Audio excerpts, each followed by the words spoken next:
In this section for the player setup, we will go over the 3 ways that you can upload content to your player: through the USB/micro SD card, through the LAN or via the network, and uploading content through the HTTP or FTP server. The first and most simple way is through micro SD or the USB. Your player will not need to be connected to the internet. You can use your content management software to create content and save it to your micro SD card or USB. Then plug in the micro SD card or USB to the player's port. The player will start playing the content once it detects the proper files and format. The second and most common way is through the LAN or via the network. When uploading content via the LAN, the player will need to be connected to your network. The content is created on your computer and uploaded through your content management software.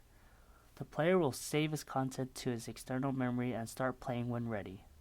Through this method, you are able to export to multiple players at one time from one computer. The third method for uploading content is through HTTP or FTP server.